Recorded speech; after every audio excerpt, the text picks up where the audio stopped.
I've been in this world for nearly 700 days, and in that time, we worked on some incredibly cool projects. While I really want to continue expanding our main base, I'm feeling a bit stuck. You see, my plan is to expand our kingdom across this continent. It's already a beautiful area, but I want to make it truly breathtaking. Before I can do that, I need to practice my terraforming. I don't have enough experience to transform an entire continent just yet, so like any other aspiring creative, we need a way to practice our skills, and I've got just the area in mind.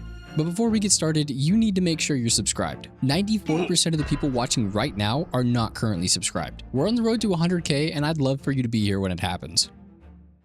This is the spot that I've chosen. We're just a little ways away from the main base, but since this is going to be a nether project, it really won't matter at the end of the day.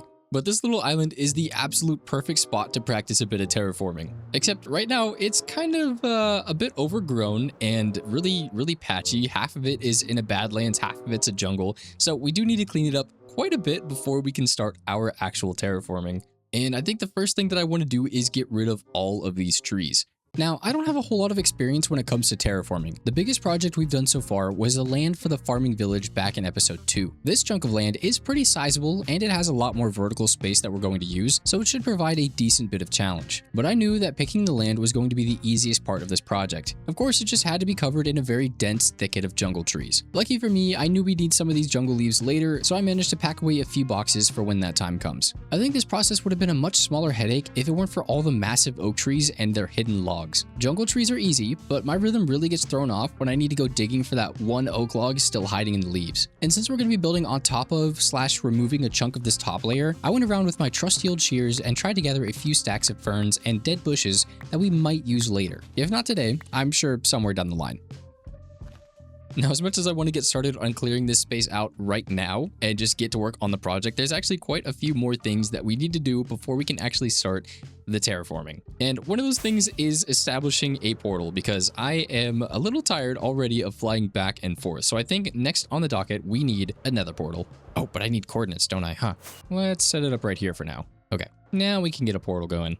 Isn't Voxy just so cool? Yeah, 10 rockets. We wasted 10 rockets making it all the way back home. We definitely need that portal. Luckily, we already have an established connection on the top of the nether roof. We basically just need to find the coordinates to the portal to get us to the island, and then we are good to go. This is our portal to the nether roof. And you can see some of the other farms that we have established here. Now, one of the other reasons that I want to set up a portal on top of the roof is because we are going to turn this one into a farm. And I know it already says it in the video title, but yes, we are going to be making a gold farm to kind of pair with the volcano that we're making.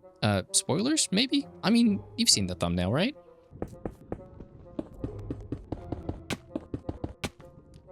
Fingers crossed. And perfect. Awesome. Now there's just the issue of designing this thing. And I figured since I don't do it often, I'm going to take you guys along for some of the journey.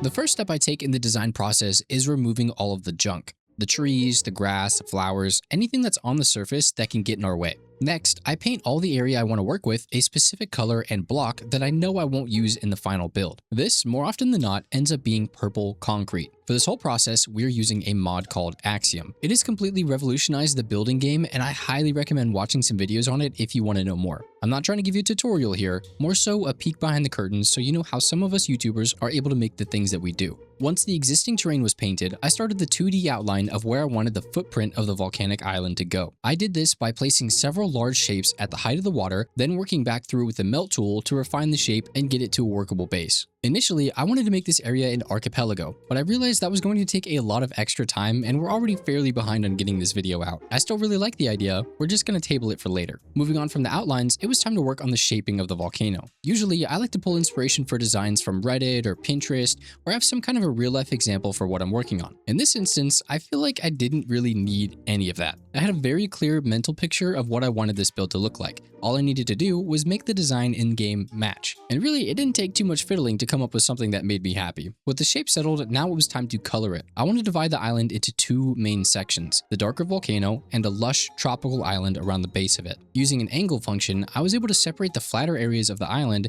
and get an idea for where the greenery was going to go. All the purple that was left is going to become the volcano. Axiom has this neat feature called auto shade that lets you select a color gradient, frequency, and position of the sun to create shade. This is a very useful tool, but by no means is it an end-all be-all solution. I use this tool as a rough start to the coloring. Then I went back through by hand and adjusted the blend, added colors to some gradient areas, and created some highlights. My main goal was to make the ridges of the volcano more prominent and give the overall impression of depth. Since we still had some areas near the coastline to color, I went with a lighter base of stone. I also laid out some ideas for a coastline gradient and worked at cleaning up some of the odd spots all over the build. This part of the process boils down to a lot of tweaking and minor changes to the terrain. Once I was pretty satisfied with everything, I went and colored in darker green patches all over the island. These darker patches are going to be the densest parts of our tropical forest, and the lighter areas are going to be more open and exposed to the sun. This basically serves as a blueprint for where to put the trees later.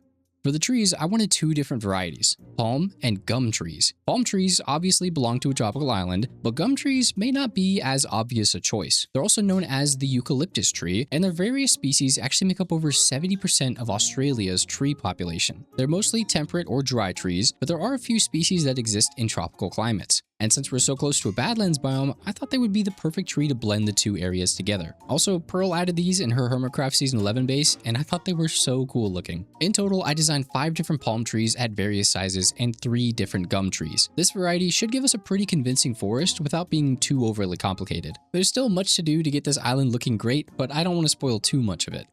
Now that we have somewhat of an idea of what we need to gather, we can actually start the material process. Now I have to confess, I already did a little bit of deep slate mining, but my big issue right now, before we get into the other materials, is the lack of shulker boxes. Somehow, I think they all ran away from me at some point or another, so we kind of need to take care of this issue first before we start the rest of the material process. Right now, I need to go to the end.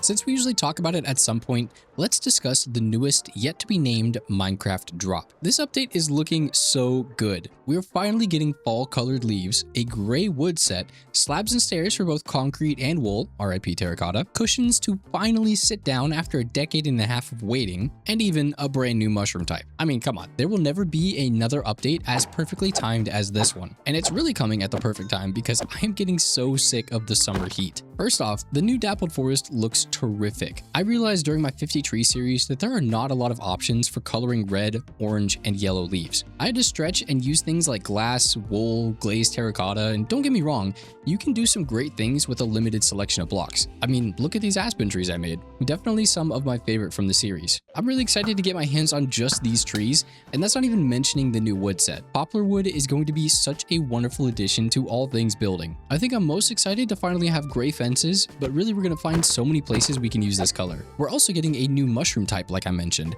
and a brand new bush variant. A first of its kind if you don't count azalea. The new red bushes won't be affected by biome tint, meaning this red is the red you're going to get everywhere, which I like. I think it's going to be a lot of fun working this into new terrain. And there's the new shelf mushroom. I really like it. I think it would have been better if it lined up with the top of the block instead of in the middle, but other than that, I'm really happy we're getting these. Now I just need Mojang to add this to the birch forest generation, and we'll be like 8 out of 10 features away from that concept art. Oh, and if they're going to add it to other biomes in the future, which they really should, I think the dark oak forest would be another perfect spot for these. I feel like because of the dappled forest, every other feature in this update is going to the back of my head. Like I mentioned, we finally have stairs and slabs for wool and concrete blocks. No walls, and no slabs and stairs for terracotta for some reason, but we take what we can nowadays, which is saying something because I'm pretty sure these have been a highly requested feature since concrete was first added a long time ago. By that logic, we'll get an end update. Carry the one in the 2030s? God, that's depressing. We're also getting sleeping bags, sort of, and thatch at the same time. New temporary hay beds that let you skip the night without losing your spawn, which is great for early game and maybe just a little useless past the first 100 days or so. And cushions, which are contending for everyone's favorite feature in this drop. Now we can all sit around and wait on that end update. They're also going to be game changers for interior design and close-up build features. Kinda sucks they're coded as entities, but I kind of understand. Oh, and I finally updated this world to the Chaos Cube drop. I don't really need any of the new stuff yet, but I've got some ideas brewing for future builds. That should do us for a while. I hope. So I know we already talked about it during the building segment, but we are going to use these 3 blocks to blend our volcano. At the darkest part of the spectrum, we have regular black stone that goes into mud, then into cobbled deep slate. Up close, it's not the smoothest gradient, but whenever we're working on a scale like the volcano, you really don't want to use too many blocks because you're going to be giving yourself such a huge headache whenever you go to collect them all, and from a distance, it really doesn't make too much of a difference. The further and further away we get, the more those shades start to blend together. And it also kind of brings me to the next point of topic. Why on earth are we making a volcano a gold farm? And well, as you can tell, I do love to use blackstone in the palette that I've come up with for this world. And blackstone is not the easiest material to get, but one thing that you can use with gold is you can trade with piglins, and you can AFK that. That seems a lot easier than trying to dig tunnels in the nether or fight through basalt deltas or do anything that has to do with manual collection of blackstone. So that is really the main reason that we are going to be building this gold farm and turning it into a bartering farm eventually, but there's also plenty of other useful things that we can get from it, like gravel and quartz that we might use and other stuff, I'm sure. But before then, I do have the mammoth task of collecting materials. I need to do a lot more magma blocks, lots of obsidian, and turtle eggs? Yeah, weird, but here's why. We're going to be building a very simple gold farm design that I've seen pretty much all over the place, so I'm not really sure who the original creator of this one is. The main ingredient in making a gold farm work is magma blocks, and we'll need a ton. Magma blocks ensure that only zombie piglins will spawn on the platforms. In the center of the platforms, we need turtle eggs. Zombie piglins love to step on baby turtles for whatever reason, so these make the perfect bait. The piglins will think they can reach the eggs because of the trapdoors lining the sides, but they won't be able to. In between the platforms and the eggs, we're creating nether portals to teleport them to the overworld before they get a chance to squash the eggs. Rinse and repeat, layer after layer, place an AFK spot up top and make sure gas can't spawn, and you've got a gold farm. Okay, I've AFK'd for just a few minutes. I want to go down and see how much gold we got in that time. And I'm sorry if I sound raspy. I've had some really bad allergies for the past couple of days, and they will not go away. And it's crazy because usually I get allergies when the weather changes, and it's like only been 100+ degrees where I live. So I don't really understand what my body's doing. Oh, this is a great reminder that I should light this area up. Okay, so it looks like we definitely need to change up the pit that they're falling into. Not all of the drops are getting in. But, I mean, a couple minutes, and that's probably already a stack of gold. Awesome. Okay, I'd say that's a successful farm, minus the item filters and crafting it into ingots and then into blocks and then, you know, the bartering system on top of it all. For now, that's good enough. I have materials together. There isn't a super wide variety of blocks in the build, by design, but most everything we do need to gather, we need a lot of. Some of which I have been gathering quietly throughout the episode. I mentioned the deep slate already, but I also spent some time cleaning up those trees we butchered a few episodes back. I found myself back in the nether, searching for gravel of all things. We need a few boxes to make green concrete, and another few for coarse dirt. Sand and sandstone weren't hard to come by, though I realized later I could have gotten what I needed from the terrain I had to clear out for the build. I set up the green dye to smelt using the cactus I have been passively collecting, and went to gather stone of all things. I've never had a problem with running out of stone before in any of my worlds. Usually I have an abundance of this stuff. 8 or so boxes later and the green dye was all smelted. I tried first converting the concrete using pillars, but I realized that was stupid and I could make this so much easier. There's a machine that I used in my last world that's super easy to set up and worked wonders for the couple of boxes I needed to convert. And it gave me something to put in my basement. Then came the jungle leaves. I still don't know why this feature is in the game. Jungle leaves, per the game code, give you significantly less saplings than every other tree type. That feature makes it so much more time consuming when you're trying to farm this tree type. And me, being the sucker that I am, I needed over 7 shulker boxes of just jungle leaves. I landed on this contraption to limit the height of the trees and make the process a little bit more bearable, but I still ended up running through several stacks of bone blocks, and halfway through I had to stop and repair both my hoes. The trouble was, basically every other full harvest had to be done with the Fortune 3 hoe. This tore through nearly all of my bone meal and took me around 2 hours. Next time, I'm finding a jungle. Having more than enough fun growing trees, I took that advice and went to a savanna for acacia leaves. I didn't need near as many as I did the jungle leaves, but best be assured I wasn't trying to bone meal any more trees, and it turned out to be much more enjoyable. Back at home, I had enough leftover birch leaves in storage. I just needed more azalea, more bone mealing. Yay. Luckily, azalea trees aren't stupid, and I was able to get what I needed pretty quickly. Now, I want to build myself a green wool farm. I found a design by ENX04 that's pretty compact, doesn't use a lot of redstone, and should hopefully save us a bit of time in the long run. And I'm pretty sure I have all the materials for it. The only thing I am missing is a couple of spare sheep. I could use some from our animal pens, but I want to leave those guys alone. And again, this farm is really not that big. Just gotta make sure I do everything correctly. Okay, but now I'm stuck because I need sheep. This might take a while. While I waited for the sheep to grow, I gathered some extra spruce wood for the shaping of our trees later on. Then it was on to crafting various things that I needed, which really wasn't much. And since I was still waiting on the sheep, I decided to try making a mud machine. That way we didn't have to leave the area. There was a bit of a hump to get over, but once it got going, the machine was decently fast. The biggest allure was the moss being used instead of dirt and not having to worry about harvesting it all. But I really don't love the AFK in this world, and it felt like the machine was just not fast enough for the amount of mud we need today. I'll leave a link for the farm in the description in case you guys want to check it out. On top of that, the wool machine was also being super slow, so I decided to pivot and collect both of the blocks manually. Mud was first up because I also needed lots of mangrove wood. The swamp we've been gathering mud from has done its job, but now that half the trees are missing as well, it looks a lot worse for wear. Next, we headed north to the desert for a few stacks of sea pickles that will smelt into lime dye. I also live streamed somewhere in this mix, and we cleared out the chunks of terrain that were in our way. But I forgot to record via flashback, so this is all you get. The VOD is on the channel if you're interested. I'll be trying to stream more going forward, so keep an eye on the channel or go follow my Twitch so you get notified anytime we go live. The link will be in the description. Back at home, it was more waiting on the smelters, crafting, breeding, shearing, waiting, gathering, shearing, and more waiting. Much later. Finally, the last wool we need. Here we go. This is mostly everything, hopefully everything that we will need to create this volcano. This whole thing is going to be transforming this area. And I know we mentioned it, but you can see some of the small changes we had to make to the terrain to get this thing to fit in. We did this on a live stream, and streamer brain, I forgot to record it. So basically we're doing our snap our fingers and everything is completely different. But I mean, it really wasn't too much terraining. Oh, my textures are all weird. Okay, one restart later. Yeah, we really didn't have to take out too much of this area. A lot of this is just going to be built directly on top of. But I mean, take a good look at it. This is going to be completely transformed in the next couple of minutes. I think we're going to be smart and start from the lower sections and build our way up like we would any other design. And yeah, I'm really excited to get this thing in the world. Just got to figure out what to stuff my inventory with. But you sit back and enjoy a time lapse.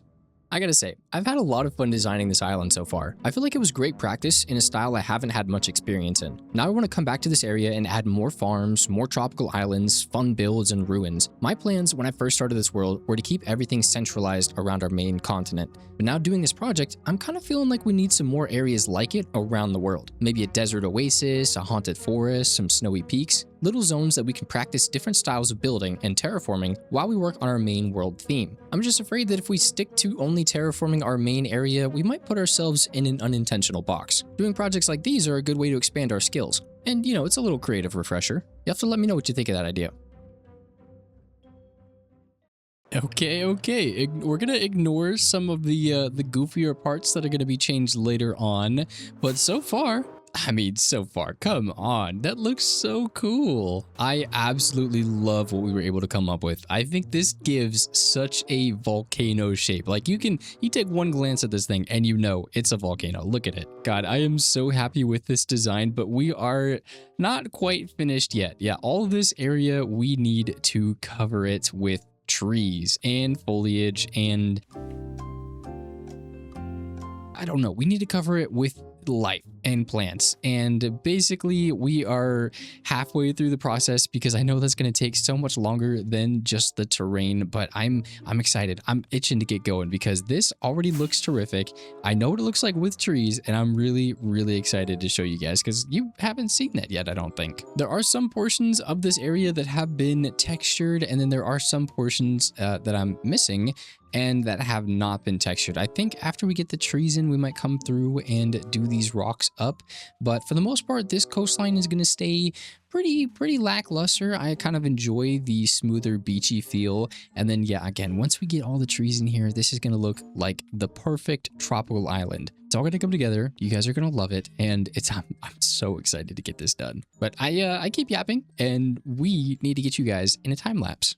When I told myself I wanted this to be a super lush tropical island, I severely underestimated how difficult it would be to get this area covered in trees. When I did my 50 tree series earlier this year, I didn't realize just how much of a Pandora's box it would be. I went from never building custom trees to doing a full forest every other project. It's been worth it though. I feel like I'm still learning a lot about trees, and every new type that we introduce in the world just makes it feel that much more lively and real. Okay, this is not looking too shabby. From a distance, the closer we get though, the more you can see that it is looking a little plain underneath the trees, and I really want to fix that right now. We also have the issue of sparse details here on the beach and these upper rocks that haven't really been textured yet. I think we're going to save some of that for later. I don't know if I actually want to add details to the beach, but the next step I want to work on is the undergrowth. Because from a distance, this looks like it could be a very heavily forested island, but the closer you get to it, the more you realize that there really isn't anything going on underneath the canopy. And that's really not going to be a hard thing to fix. I already have a couple of ideas of how we can change that. You know, typically we go in with grass and leaves and a bunch of different plant stuff, but there's actually one example that I want to take a look at together if we can. And that means taking inspiration from Corralis's Season 10 jungle base. He actually had 2 bases this season, but I want to focus on the one that was closest to the shopping district. This one was sort of like a resort island paradise, and I think we can pull some heavy inspiration from what he decided to do here with the foliage, specifically from this area. See, I think this does a really good job of giving that overgrown, but still sort of lived in effect, and we have some really good underbrush here that we can take inspiration from. So this looks like it's just a lot of darker colored leaves mixed in with some moss carpets here and there, some ferns, some grasses, and all this can be put on top of coarse dirt, which is really good. I was afraid that we were gonna have to replace a lot of that coarse dirt. But yeah, I mean, this is a very simple pattern that we can follow, and from a distance it just looks really good. But I'm looking here and I'm seeing bamboo as well. That's something that I didn't really think to include in our tropical island, but I think bamboo would be such a good fit here. There's also areas like this where he's tried to incorporate some of the bigger drip leaf, but I think that's more because we are so close to the water here. So that's something we can think about. But yeah, you can see over there, there's even some small drip leaf as well. Oh yeah, this is all feeling super inspiring. I really like these big bushes here. It's looking like we're just gonna need a ton of leaf blocks, which thankfully I do have. I do have quite the excess store. Yeah, this will be a great inspiration point to kick ourselves off from. Okay, I think this is going to be good enough to get us started. We've got a couple of boxes that are dedicated to more sprucing up the ground, maybe adding some darker patches in wherever we want. And then we've got a couple of different foliage and leaf boxes. Corralis used the majority of spruce leaves for the darker tones and then birch leaves for the rest. We use a handful of birch leaves in our trees, but I don't think having those on the floor is going to be that big of a deal. And there's one thing we could also add, some leaf litter. I don't know how I'm gonna feel about that. There's just such a small detail that I don't know if I really care about that. But we can take these and go ahead and get an example started, maybe like a little idea of what we might want to spread across the island. Now, part of the reason that I had to use moss in most places is because this biome teeters between a jungle, which is up in that region, and the mesa on this side, and then stony shore in the rest of the area.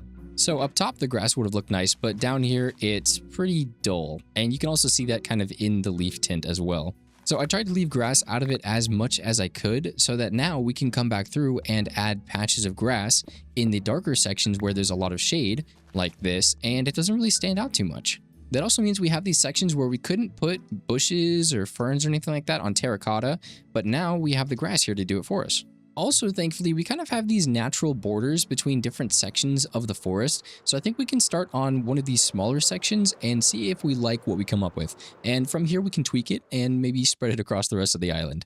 Okay, ignore the rain. It's for the ambiance, but we kind of have something going here. It's infinitely harder to navigate, that's for sure, but it does feel a lot more jungly with all of the leaves, all of the moss carpets, all of the stuff that we've added in. Makes this feel so much better than it did before. For instance, this is what it looks like now with, you know, the various improvements that we made. And then over in a section we haven't done anything yet, this this feels awful. I'm really glad we're doing this last step. Hello, missing block. I'm really glad we're doing this last step.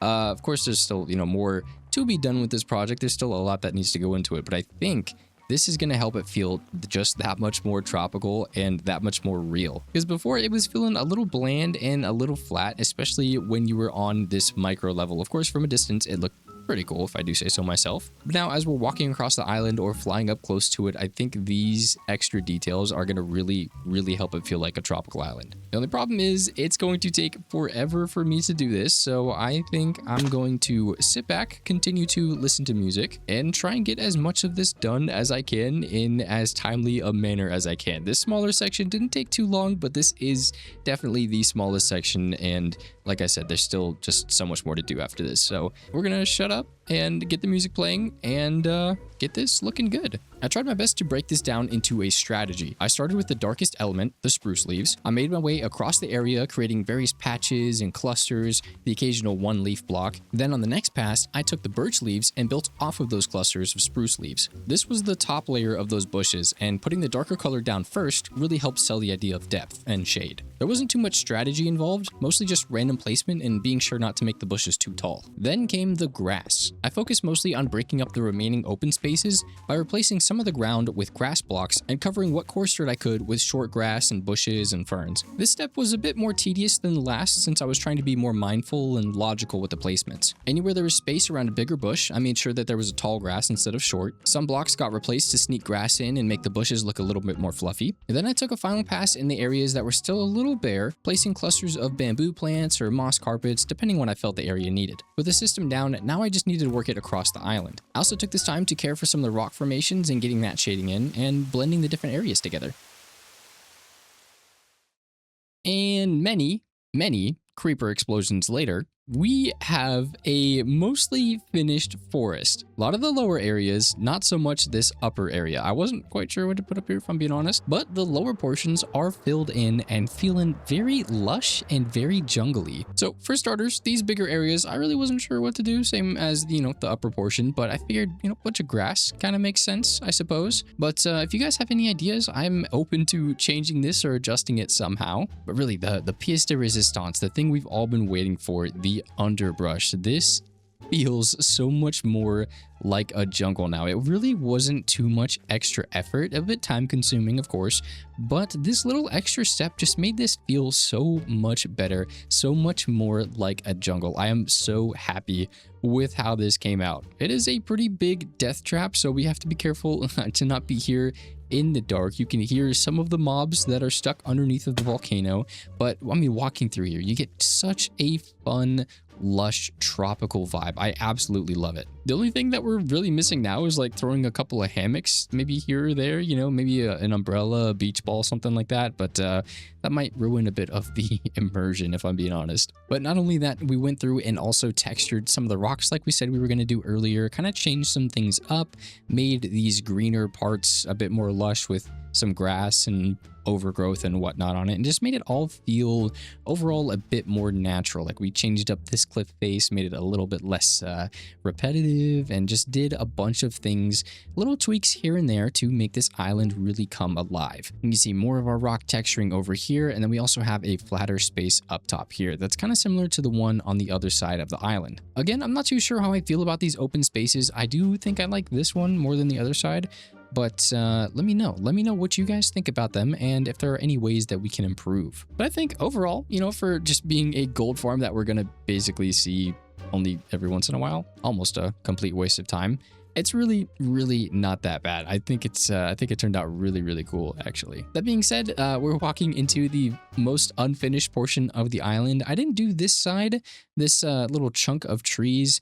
Didn't do any of the ground texturing, any kind of the undergrowth, the foliage, stuff like that, like I did over here and the rest of the island, because, well, I think this part's going to change. I mean, obviously, some of it needs to change for the better, but I had plans to put a temple up here where you see this obvious hole is. Now, this temple is going to be the other half of this gold farm project. I wanted it to be connected to our bartering farm some way, somehow, but I didn't really get things figured out before starting on this episode, and I didn't want to take too much more time in getting this thing out to you guys. So I think what we're going to do is we're going to package that into a part 2, which we don't really do on the channel. So it won't be a part 2. It'll be a completely, standalone episode, but that just means you'll get one a little bit sooner than you would in a regular video. But rest assured that this project, while it may, appear done from the front, the back is still far from being over. And I promise we are going to come and finish this next time, and we are going to make it look so much more better. More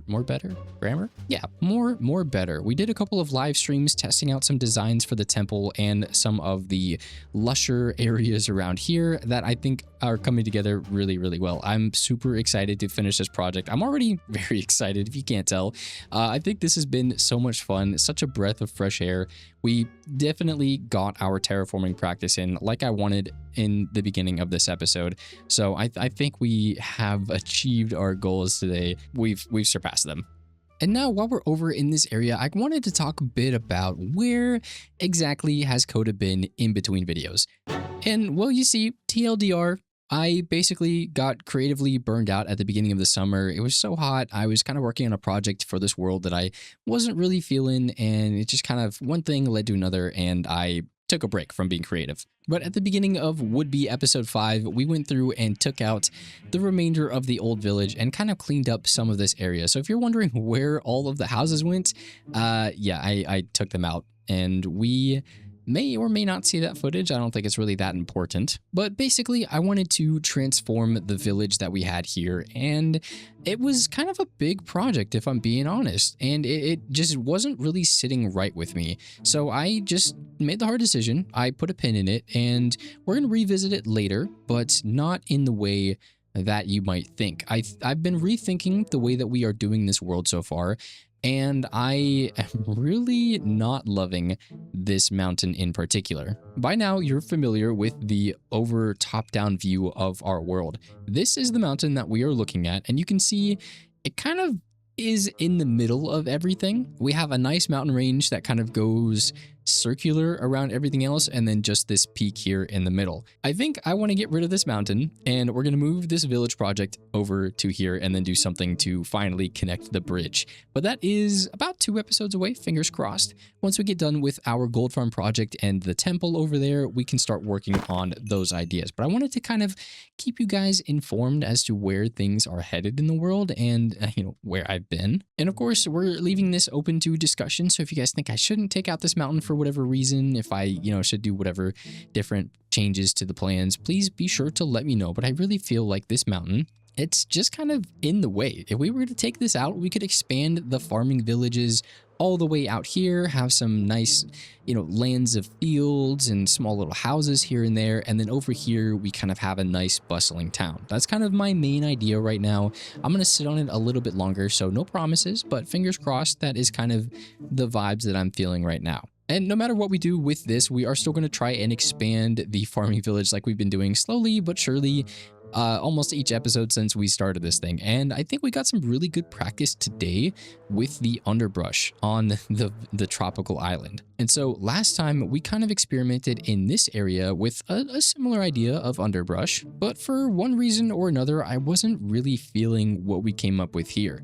But compared to what we did today, just a little bit ago, I actually really like what we landed on, and I think I want to try and implement that sort of underbrush style somewhere else in the farming village. I do really like this area, so maybe we try and blend the two ideas together. And the only problem is, I'm not sure where or which house to surround this with. We could do it in this area, kind of connect a footpath through here maybe. That way we're also building off of the pens that we did. Maybe do an interior or two. I think I like that idea. Okay, and a little while later, we've got the materials gathered up for this project. We're going to be doing 2 interiors, but apparently that needs 4 different shulker boxes of different things. So that was fun to put together. And then we have this lush box that's going to help us do some of that undergrowth, and we'll probably have to come back for different resources or whatnot. But that's basically the majority of the stuff that's over there right now is what's in this box. And then we also have the darker toned of leaves. I'm not entirely sure what we're gonna do yet. We're gonna focus on the interiors first and then try and work on the path, and we'll kind of see how it goes. Oh, and the empty one is for the extra materials that I'm sure we will pick up when we start to excavate a little bit. And this might look goofy, but we're gonna try and set up a camera somewhere and build this thing together if we can. It's a little cramped in here. Okay, first things first, because someone mentioned this in the comments, we're gonna stack carpets in front of the doors. That way villagers shouldn't want to walk through. Not only that, they're also gonna be a little bit too tall to fit through the doorways. Okay, and then next for this first house, we're gonna do a stripped spruce log and spruce slab floor, just alternating between the two. And we're gonna leave some open spaces for some carpets I want to put in. The rain is like perfect for this right now. I'm having a super cozy time. Okay, and then this gap in the middle here, that's where a wall is going to be. And then this back room is going to be sort of like a kitchen. So these lower sections are going to help provide a little bit of depth whenever we're looking at the rug. We're going to cut a new window out there, and then we're going to fill this table in here and get some chairs pushed in. For this side, I want to divide a bedroom out here. We kind of have our kitchen, we have our main living space. Now we need some place for them to sleep, and I think we're going to put some jungle walls in and then splash a little terracotta to kind of complement the red of the jungle wood. Okay, and then we want to frame out this doorway with some more jungle stuff. I'm gonna throw in some rafters up here. Doing this kind of helps to break up the roof as well. We're not going to be looking up there too often, but when we do, it's going to provide a nice little something for us to stare at. I want to put a campfire in here and something so that the villagers don't hurt themselves, like an iron trap door.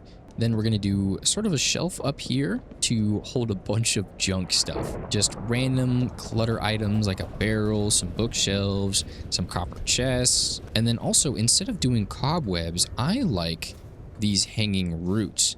These things are not as bright as cobwebs, and they give that dustier feel. Then moving on to the bedroom, we're going to start to decorate this. We are just throwing in random bits and bobs everywhere. A beehive, an anvil, beds for the villagers to sleep on. That's important. Maybe like another table over here, small plant in the corner. Ooh, and I forgot paintings. I'll be right back.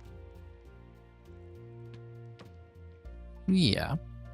Okay, and this is the final product. Not looking too shabby. I hope that time lapse worked out well and you could kind of understand what we were doing. I realize I'm missing a block. Nothing too overly complicated, just enough to be a little cozy and perfect for the villagers. We have one workstation over here and one in the other...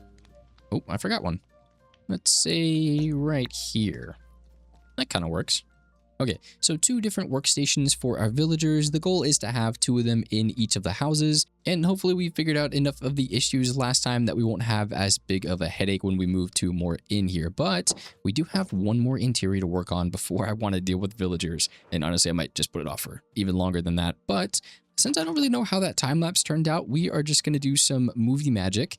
We're going to say alakazoo shalaka wham grenade, close these and open the doors again and find the brand new interior. Again, we just went with sort of as cluttered as we can. The only difference between this one and the other ones, I would say, is that we really tried to go for more of like a buddy approach to this, or maybe like the villagers that live here are siblings. So we gave them the old stepbrothers bunk bed so that there's more room for activities down here. We've got our workstation set up in 2 easy to reach places, and I don't think they can hurt themselves on anything, and they shouldn't be able to escape because we did the carpet trick on both the entryways. Again, nothing too complicated on the interior. I didn't really try and have a story driving any of these. We're really just trying to fill some space, and obviously we had a lot of dead space on the walls, so maybe these people like to read and collect art and whatnot. They are artisans. They do have this workshop out here, so maybe that kind of plays into the story a little bit. I'm not really too sure though. It's something, and I think it's something I could be happy with for the time being. Oh, I also added another wagon back here. Now we just need to worry about connecting these 2 roads together via a smaller path and getting some of this underbrush in place. And you know me, when I'm being creative, I like to turn my brain off and listen to music and get some stuff done. So I think that's what we are going to do. We're going to settle back into a nice cozy time lapse and see what we can come up with. This is going to sound ridiculously crazy, and I'm sorry if you can hear my dryer in the background. It's kind of busted right now, but look what this guy is selling, a mini netherite block. Now, as you know, we are not currently using any netherite tools, so we do have a surplus of netherite, or ancient debris rather. I'm pretty sure we might have enough to build a block of netherite. But I kind of need to be quick about this, so we're going to use some blast furnaces. Now, I think it might just be 36 scraps for a block of netherite. Is that right? Yeah, 9 ingots. Okay. 1 block of netherite, and we still have a good chunk of ancient debris left over. I also went ahead and gathered all of the other blocks that I want to get from him, and now we just have the emeralds. And God, this is insane. We are gonna have ourselves a mini netherite block before netherite armor. That's about right. We gotta display it somewhere too. What about right next to the happy guest? Yeah, that's crazy. Okay, this has changed quite a bit. It's very overgrown now, and I kind of like it. I'm kind of digging it. I think we need some more trees to make this overgrown look feel even more enclosed and chaotic. But other than that, I really like how it's sitting. It does come in pretty stark contrast to what we had before, and I think I'm still getting used to it a little bit, but I do think it's gonna grow on me, especially when we come through and do all of the water-based details and get some like cattails up here. But I mean, even just looking at this section compared to where we were, we definitely took things to a much more overgrown place. I also added some little extra details, like we have a couple of lamp posts, and then I added a little awning overhang. This is where we get our light gray wool from, even though I don't think there's any grass left in here. I didn't end up changing anything about this first house because I think there is a middle ground between that and what we came up with last time. I think this is probably the most overgrown that our paths are going to get, and then this is sort of an example of the lighter areas. Yeah, I definitely think we need a couple more trees, probably a nice big oak tree right here, a couple more pine trees, maybe some smaller oak trees. Not too sure yet, but that is not something that we are going to do today because, well, that's going to take forever, and I don't have a lot of time to finish this episode up and get it out to you. So we are just going to call it here, I think. Please be sure to let me know what you think of this, if we can make any improvements on this, if you liked it better before, whatever your opinion is, I would love to hear it. I started this episode with the goal of getting better at terraforming. Today, we completely transformed this area into a tropical, overgrown volcanic island with beautiful beaches, a lush undergrowth, a canopy of beautiful trees, and so much more. In the next episode, I plan on tackling the rest of this terrain, and we're gonna get a temple put right here. I'm super excited for that. I've already got some ideas cooking, so please be sure to subscribe if you're not already, because you're not gonna wanna miss that. Ladies and gentlemen, people of all ages, I really appreciate you being here at this point in the video, and I hope you all have a wonderful day.